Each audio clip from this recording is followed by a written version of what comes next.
Assalamualaikum warahmatullahi wabarakatuh. Perkenalkan, nama saya Dr. Sri Wahyuni, SEMP. Saya adalah dosen Pascasarjana Manajemen Lingkungan Universitas Pakuan Bogor.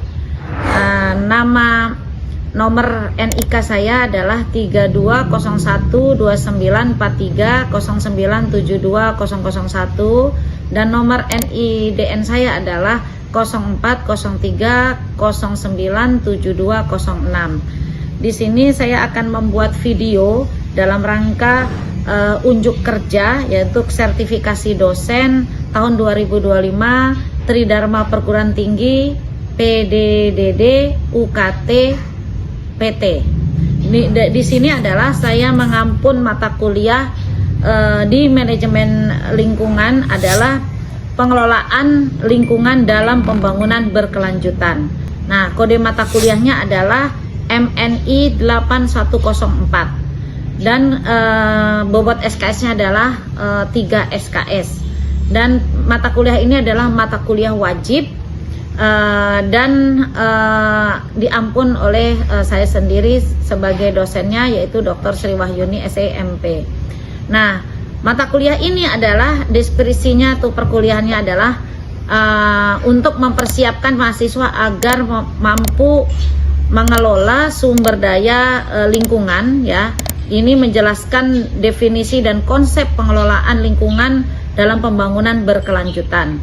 Pemanfaatan pengelolaan lingkungan dalam pembangunan berkelanjutan untuk membangun model pengelolaan lingkungan dalam pembangunan berkelanjutan untuk memantau monitoring dampak pembangunan terhadap pengelolaan lingkungan, ya, dalam pembangunan berkelanjutan. Nah, secara teori daya dukung itu adalah lingkungan, teori konsep kebijakan sumber daya alam dalam renewable dan renewable, teori ekonomi sumber daya alam keberlanjutan, pembelajaran dilakukan melalui tatap muka, diskusi, tugas dan kuliah lapang, kemudian ada juga praktikum, praktek lapang, kemudian penilaian kemampuan mahasiswa dilakukan melalui tugas dan ujian. Dalam mata kuliah manajemen pengelolaan lingkungan ini, capaian pembelajaran lulusan program studinya adalah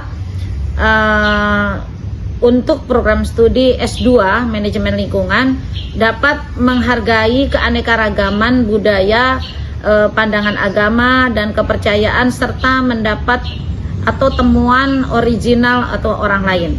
Nah, untuk pembelajaran 1 adalah mengembangkan konsep dan teori ilmu lingkungan secara mendalam mengenai prinsip-prinsip keanekaragaman hayati terkaitan dengan ketergantungan, keharmonisan, dan keberlanjutan antara lingkungan fisik, biotik, dan budaya dan berpengaruh terhadap manusia. Kemudian sistem lingkungan dengan menunjukkan sikap ketanggungjawaban atas pekerjaan di bidang keahlian secara mandiri. Kemudian untuk P2-nya adalah berperan sebagai warga negara yang bangga dan cinta terhadap tanah air, memiliki nasionalisme serta rasa tanggung jawab pada negara dan bangsa untuk menghasilkan karya inovatif yang teruji dengan pendekatan ilmu lingkungan yang bersifat komprehensif untuk mewujudkan pembangunan berkelanjutan. Nah, mata kuliah ini ada IQ 1-nya. IQ 1-nya adalah mampu mengembangkan pemikiran logis, kritis, sistematis, dan kreatif melalui penilaian ilmu di bidang ilmu pengetahuan dan teknologi dalam bentuk tesis dan diunggah dalam laman perguruan tinggi serta makalah yang telah diterbitkan di jurnal ilmiah terakreditasi atau diterima di jurnal internasional dengan menegakkan integritas akademi secara umum, menginternalisasi nilai norma dan etika akademi serta mencegah terjadinya praktek plagiarisme. Yang kedua yaitu mampu mengambil keputusan dalam konteks menyelesaikan masalah pengembangan ilmu pengetahuan dan teknologi yang memperhatikan penerapan nilai keharmonisan berdasarkan kajian analisis atau eksperimental terhadap informasi dan data. Kedua, yaitu mampu beradaptasi, bekerja sama, kemudian berkreasi, berkontribusi, dan berinovasi, dan dalam menerapkan ilmu pengetahuan pada kehidupan masyarakat, serta berperan sebagai warga dunia yang berwawasan global, serta mengolah potensi diri dengan sikap mengintensifkan semangat kemandirian, perjuangan, kemudian dan kewirausahaan di lingkungan, serta menjalin kerjasama untuk mendapatkan manfaat ekonomis. KK1 yaitu mampu mengembangkan teori atau konsep gagasan ilmu baru di bidang lingkungan berdasarkan isu-isu terkini, permasalahan lingkungan, memberikan kontribusi pada pengembangan serta pengalaman ilmu lingkungan untuk mewujudkan pengembangan berkelanjutan. KK2 mampu menyusun penelitian lingkungan dengan pendekatan multidisiplin dengan menggunakan teknologi informasi di era revolusi industri 4.0 dalam konteks pengembangan keilmuan dan implementasi bidang keahlian yang dituangkan dalam bentuk tesis, dan mempublikasikan karya ilmiah di jurnal ilmiah nasional terakreditasi atau jurnal internasional berreputasi. KK3 yaitu menyusun argumentasi lingkungan terhadap pemecahan permasalahan lingkungan secara pendidikan sistem pandang kritis atas fakta, konsep, prinsip, atau teori lingkungan yang dapat bertanggung jawab secara ilmiah dan etika akademik, serta meningkatkan mutu kehidupan masyarakat, berbangsa, bernegara, dan kemajuan peradaban berdasarkan Pancasila. Capaian pembelajaran mata kuliah ini CPMK-nya adalah definisi konsep pengelolaan lingkungan dalam pembangunan berkelanjutan dan lingkungan hidup. Kemudian M2 adalah dampak membangun terhadap lingkungan. Kemudian M3 sumber daya alam atau renewable untuk membangun berkelanjutan. Kemudian M4 adalah teori ekonomi sumber daya alam dan lingkungan. Yang kelima adalah teori daya dukung lingkungan. Yang keenam, konsep pertanian terpadu untuk menunjang kemandirian pangan dan energi ramah lingkungan dan berkelanjutan. Kemudian M7 adalah dampak pencemaran lingkungan dalam pembangunan berkelanjutan. Kemudian nanti di M8 adalah ujian tengah semester. Kemudian ke-9 untuk tatap muka yang ke-9 adalah konsep pembangunan pertanian perkotaan ramah lingkungan dan berkelanjutan. Kemudian metode pengolahan limbah dan aplikasi lahan, itu pertemuan ke-11. Pertemuan ke-12 adalah energi dan era globalisasi dalam pembangunan berkelanjutan. Pertemuan ke-14 adalah ekologi pembangunan berkelanjutan. Kemudian ke-15 adalah pembangunan pertanian berkelanjutan. Yang ke-16 adalah presentasi tugas kelompok dan kunjungan lapang. Kemudian adalah ujian akhir semester. Nah, model pendekatan metode pembelajaran ini mahasiswa dapat mengembangkan kajian pengelolaan lingkungan dalam pembangunan berkelanjutan. Hal tersebut untuk membentuk komunitas masyarakat yang bertanggung jawab lingkungan yang berkelanjutan. Mahasiswa dapat mengembangkan teori riset tentang pengelolaan lingkungan dan pembangunan berkelanjutan. Yang ketiga adalah mahasiswa dapat memecahkan permasalahan daya dukung lingkungan. Kemudian di asesmen pembelajaran di sini adalah evaluasi dilakukan terhadap materi dan presentasi diskusi tugas, diberikan ujian tengah semester, kemudian bobot masing-masing tugas dan diskusi 25%, ujian setengah semester 35%, dan ujian akhirnya adalah 50%. Berikut adalah kami akan mengajar di dalam mata kuliah ini, akan dilanjutkan ke video berikutnya. Assalamualaikum warahmatullahi wabarakatuh. Selamat pagi, salam sejahtera bagi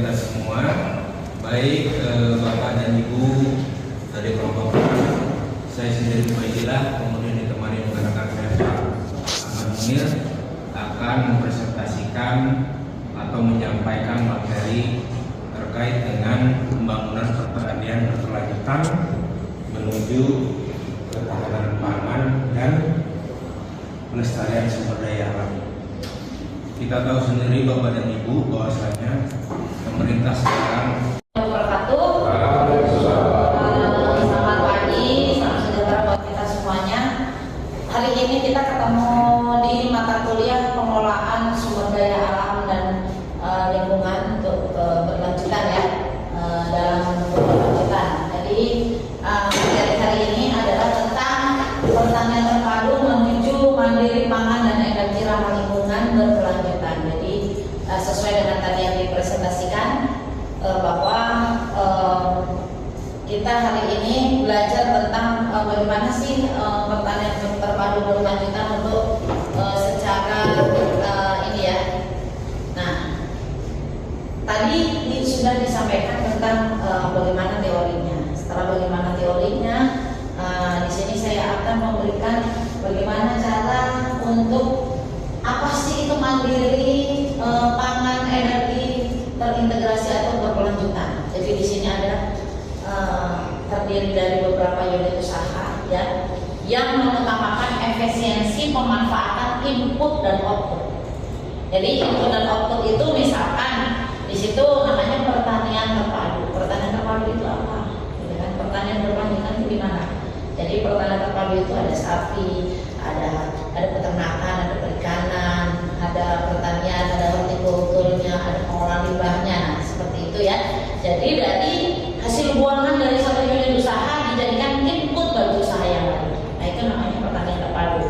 Nah, penerapan konsep ini jadinya sangat bagus ya untuk diintegrasikan sehingga Indonesia ini bisa menjawab SDGs. Nah, seperti tadi yang dipresentasikan oleh Mas Munir ya dan teman-teman tadi itu sudah bagus, tetapi untuk mengarah ke apa sih hubungannya dengan pertanian berkelanjutan dengan SDGs itu bisa bermanfaat untuk masyarakat. Jadi sekaligus untuk membuat ini ya supaya bagaimana masyarakat itu bisa naik itu ekonominya ya, itu sekaligus juga kalau dengan cara yang efisien. Jadi saya pengen pertanian ini kita dengan caranya menanam secara yang kecil tapi efisien, menguntungkan. Kecil, lahannya sempit, efisien, menguntungkan. Yang dicari orang itu daripada kita nanamnya berhektar-hektar tetapi kita tidak menguntungkan gitu, tidak berkelanjutan gitu, hanya satu kali, dua kali habis ininya. Nah ini yang praktek-praktek yang saya terapkan ya. Nah ini juga menanam secara efisien dengan cara menggunakan apa? Irigasi tetes. Jadi ini bisa dilakukan di tanah Papua atau di NTT yang tidak ada tanah tidak subur, kita nggak usah pakai tanah tanamnya. Dengan cara sistemnya memakai irigasi tetes.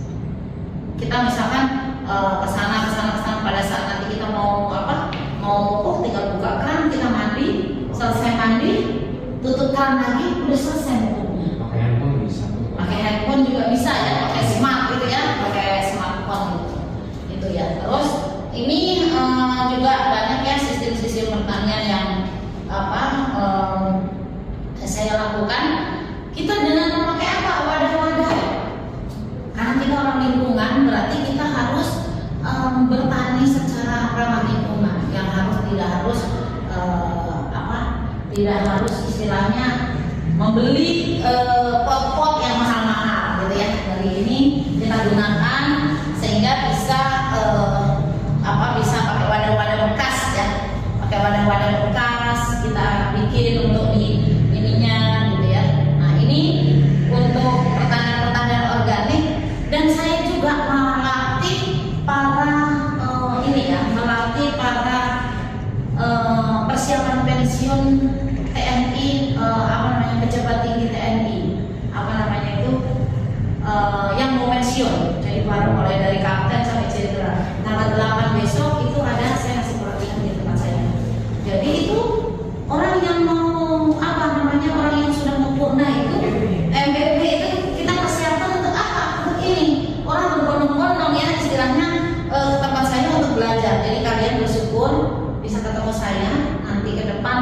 mau wirausaha sendiri ya setelah pensiun itu sudah bisa. Nah ini termasuk ini kandang ayam.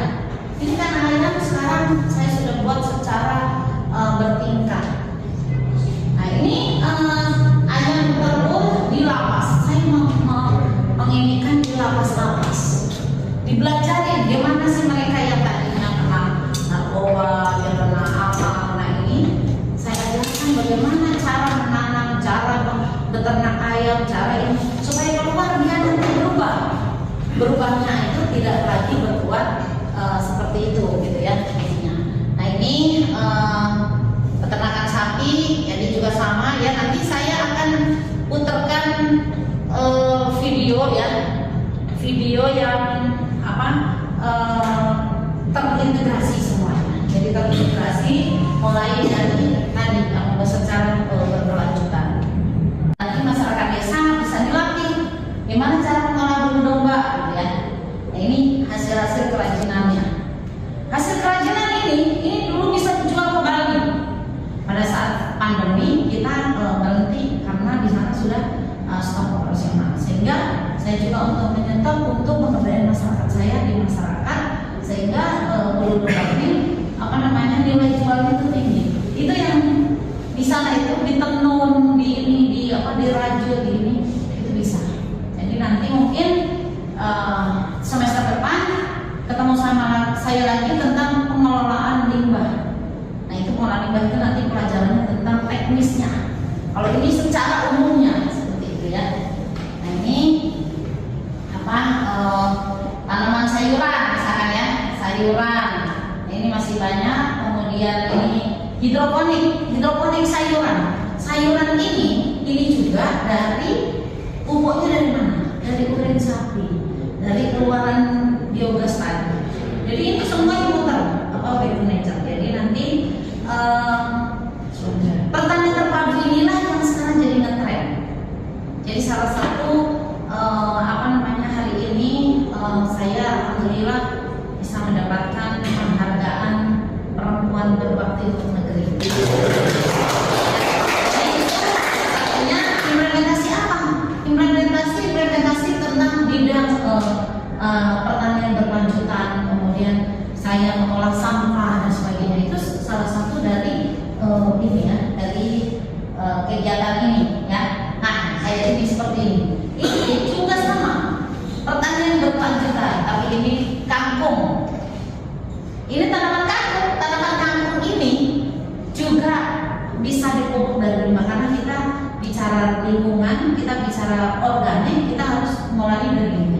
Kalau kita nanam kangkung segini sama dengan nanam 7 hektar. 1 hektar kalau kita tanamnya seperti ini sama dengan 7 hektar seperti itu. Makanya tadi kata Ibu tadi bahwa kita harus belajar dari orang-orang luar yang sekarang atau orang-orang yang kaya itu ini kan tentang IT. Mereka harus terjun langsung yang memang dikonsumsi untuk makanan. Kalau nanti kita perang, gedung itu hancur misalkan, kayak gitu kan perang hancur, makan apa kita? Nggak ada bisa makan. Lebih baik kita tinggal di mana? Lebih baik kita tinggal di desa, tinggal di hutan ya. Mau perang mau apa tetap masih bisa. Ya, ini ini adalah salah satu pupuk yang menjadikan urin sapi. Tadi dari sapinya ada kencing, kemudian ada kotoran. Kencingnya ini bisa dimanfaatkan untuk pupuk plus pestisida alami. Jadi satu urin, satu kencing, satu ekor sapi itu kencingnya 1 hari 20 liter. Ya kan? 1 hari 20 liter. Dari 1 hari 20 liter. Ya, 1 hari 20 liter. Kita udah dapat cuan berapa? Nah, kan mahal kan? Nah, saya untuk menjual urin ini ya, untuk praktek untuk menjual urin ini harganya 25.000 per liter. Bayangkan kalau kita punya sapi 1 ekor saja sudah punya pendapatan berapa? 25 dikali 20 liter udah berapa? Nah, sudah mau 500.000 kan? Itu 1 ekor sapi kalau kita punya 4 ekor 5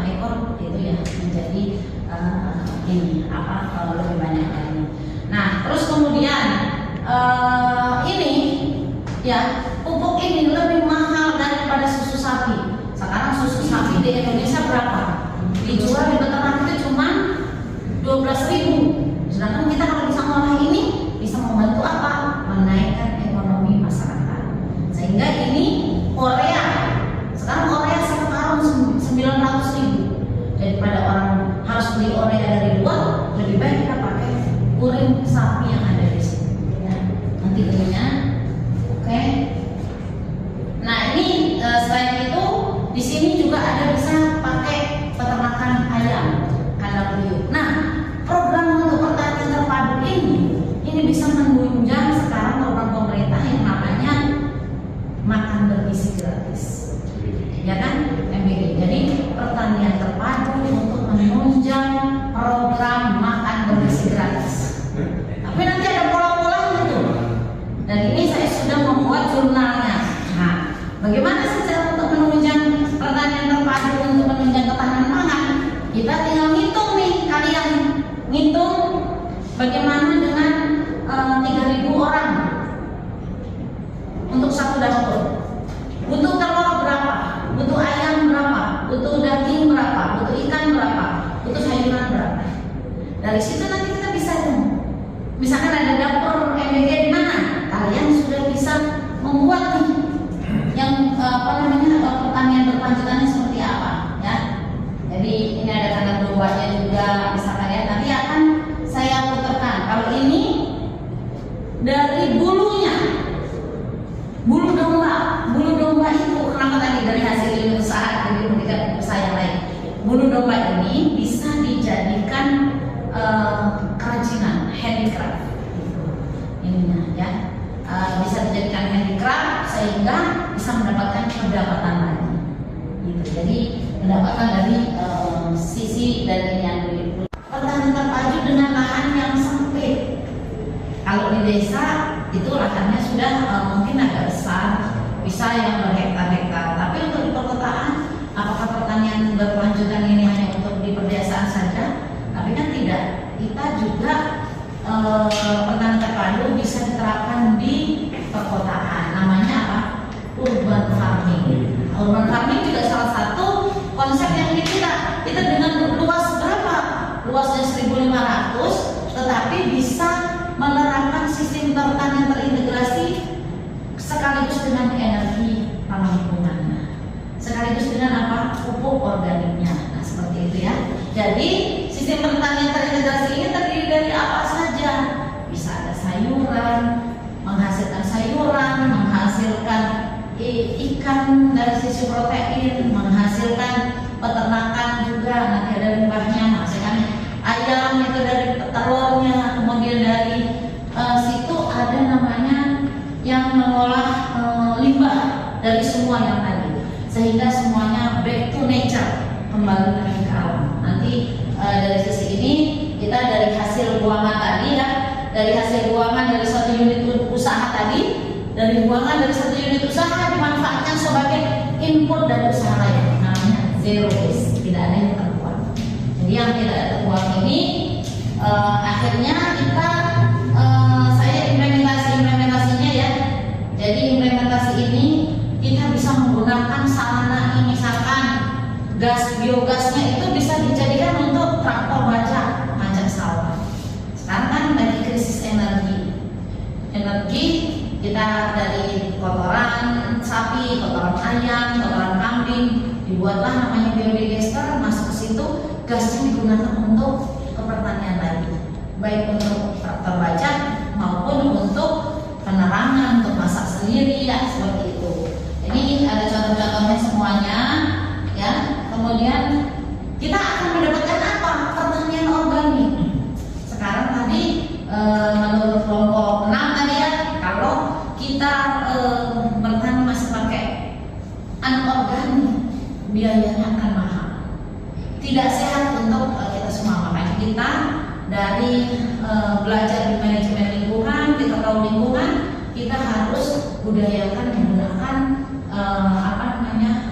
pupuk organik supaya kita sehat semuanya, sayurnya sehat, semuanya yang kita makan juga sehat ya. Nah ini adalah contoh-contoh ya, contoh-contoh mandiri pangan dari energi.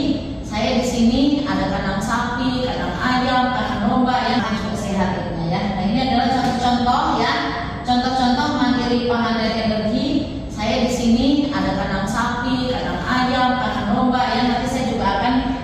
dan videonya. Nah ini lahannya hanya 1.500. Nah di sini ada namanya kandang ayam. Kandang ayam ini semua masuk ke biogas kotorannya, dari sapi masuk semua ke biogas. Kemudian pupuknya diolah. Ini kan namanya zero waste, tidak ada yang terbuang. Jadi untuk pertanian berkelanjutan itu kita tidak ada yang ngebuang sia-sia.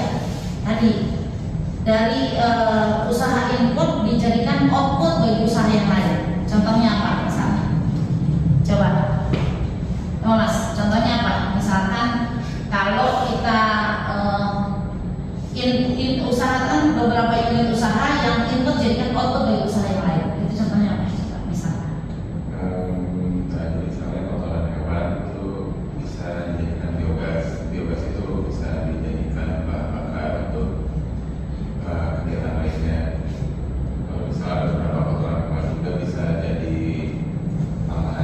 Pupuk. Ya. Untuk pupuk tanaman yang dimakan lagi sama orang gitu kan, atau untuk tanaman rumput gitu kan. Nah seperti itu ya. Jadi ini yang namanya salah satu usaha yang dari input dari pengolahan unit usaha pupuk. Jadi sebetulnya di pertanian terpadu itu makanya tanam melon itu sekarang sudah tidak sulit gitu.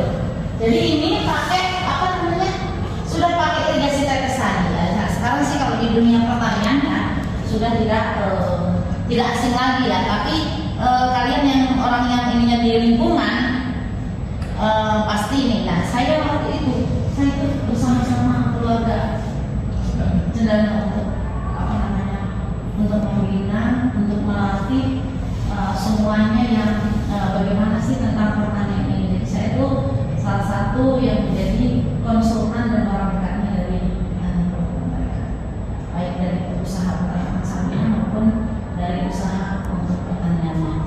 Jadi ini yang harus kita galakkan ya. Nah ini kenapa saya menanam tanaman yang untuk ramah lingkungan? Jadi ini adalah oyong ya, oyong yang panjang itu dikeringkan. Jadi kita nanti cuci piring, cuci perabotan itu nggak usah lagi pakai yang plastik. Kita pakai yang secara alami. Ini kalau di Bali dijualnya sudah sangat mahal. Jadi sistemnya tuh udah seperti itu.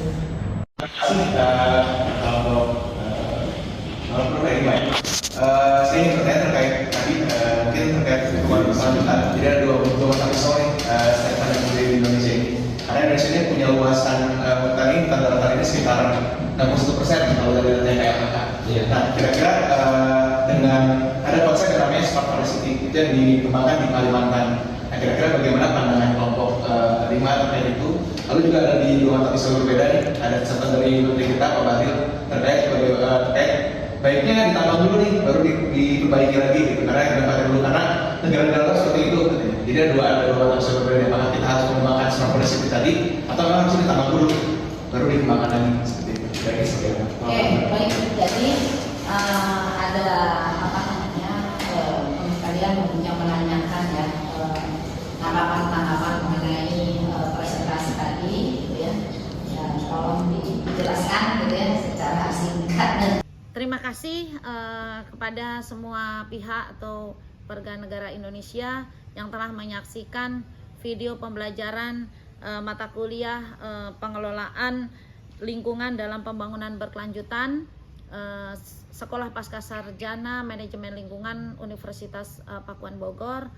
Mudah-mudahan video ini bisa mendapat ilmu yang bermanfaat dan bisa dimanfaatkan dan implementasikan oleh mahasiswa yang terutama yang kuliah dan masyarakat Indonesia yang menyimak dalam video ini. Assalamualaikum warahmatullahi wabarakatuh.